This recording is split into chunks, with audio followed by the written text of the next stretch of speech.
देश में बढ़ते इन्फ्लुएंजा के केसों ने बढ़ाई चिंता। अब तक फ्लू से 6 लोगों की मौत, ज्यादातर लोगों में कोरोना जैसे लक्षण। अग्निवीरों के लिए बीएसएफ में 10% आरक्षण की घोषणा, बिना फिजिकल टेस्ट के होगा सिलेक्शन।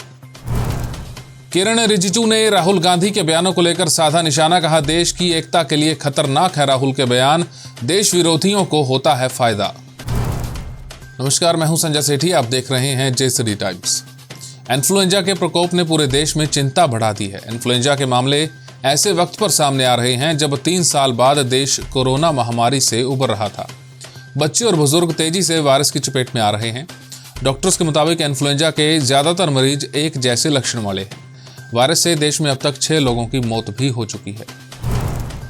ईडी ने लैंड फॉर जॉब स्कैम में बड़ी कार्रवाई की है। ईडी ने दिल्ली, बिहार और यूपी में 15 ठिकानों पर छापेमारी की है। यह छापेमारी लालू यादव और उनके करीबियों के यहां की है।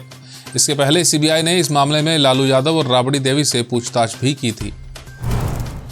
केंद्र सरकार ने रिटायर्ड अग्निवीरों के लिए बीएसएफ में 10% रिजर्वेशन की घोषणा की है। साथ ही अपर एज लिमिट में भी छूट दी गई है। इतना ही नहीं, इन लोगों को फिजिकल टेस्ट भी नहीं देना पड़ेगा। ये घोषणा BSF general duty cadre recruitment rules 2015 में अमेंडमेंट के बाद की गई है।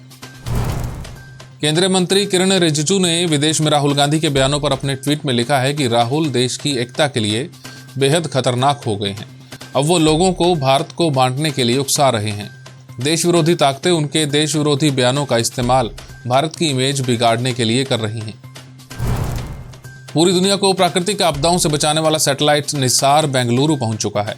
इस सैटेलाइट को नासा और इसरो ने मिलकर बनाया है। यह ऐसा सैटेलाइट है जो पूरी दुनिया को बाढ़, आग, लैंडस्लाइडिंग, भूकंप, तूफान, चक्रवात जैसी आपदाओं की जानकारी पहले से ही दे देगा।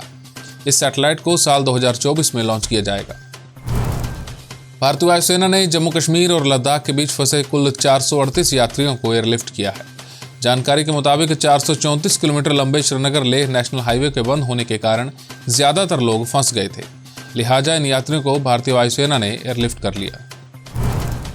साल 2022 में यूके की 70 कंपनियों ने एक प्रयोग के तहत अपने कर्मचारियों को हफ्ते में 4 दिन ही काम पर बुलाना शुरू किया था।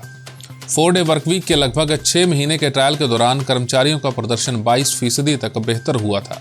सिर्फ इतना ही नहीं, इससे ग्लोबल वार्मिंग को भी 20% तक कम किया जा सकता है। इस प्रयोग के बाद अब कई और देशों की कंपनियां 4 डे वर्किंग को अपना रही हैं। पाकिस्तान में आर्थिक संकट के चलते एक के बाद एक कंपनियां बंद हो रही हैं। अब खबर आई है कि जापान की कार मेकर कंपनी होंडा ने पाकिस्तान में अपने प्लांट को 31 मार्च तक बंद कर दिया है। इससे पहले सुजुकी ने भी पाकिस्तान में अपना प्लांट बंद कर दिया था। अमेरिकी संसद में एक खुफिया रिपोर्ट पेश की गई जिसमें कहा गया कि भारत विरोधी उग्रवादी समूहों को समर्थन देने का पाकिस्तान का एक लंबा इतिहास रहा है और आगे भी पाकिस्तान ऐसे काम कर सकता है। अमेरिकी खुफिया विभाग के इस दावे से बौखलाए पाकिस्तान ने भारत पर ही झूठे आरोप लगाने शुरू कर दिए हैं। पाकिस्तान ने भारत को पाकिस्तान में आतंकवाद के लिए जिम्मेदार बताया है। अब बात आज के इतिहास की। आज ही के दिन 1897 में देश की पहली महिला टीचर सावित्रीबाई फुले का निधन हुआ था। सावित्रीबाई का जन्म 3 मार्च 1831 को महाराष्ट्र के सतारा के नैनगांव में किसान परिवार में हुआ। उन्हें देश में महिला शिक्षा की अगुआ कहा जाता है। उन्होंने अपना पूरा जीवन महिला कल्याण में लगा दिया। उनकी गिनती देश की सबसे पहली आधुनिक नारीवादियों में होती है। सावित्रीबाई टीचर होने के साथ साथ एक समाज सुधारक, दार्शनिक और कवयित्री भी थी। उनकी कविताएं ज्यादातर प्रकृति, शिक्षा, जाति प्रथा को खत्म करने पर केंद्रित होती थी।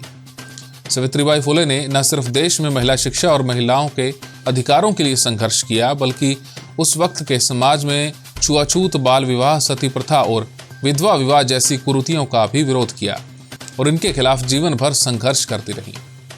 हमारे इस खास पेशकश में फिलहाल इतना ही। देश और दुनिया की तमाम खबरों के लिए आप देखते रहिए जयसिटी टाइम्स।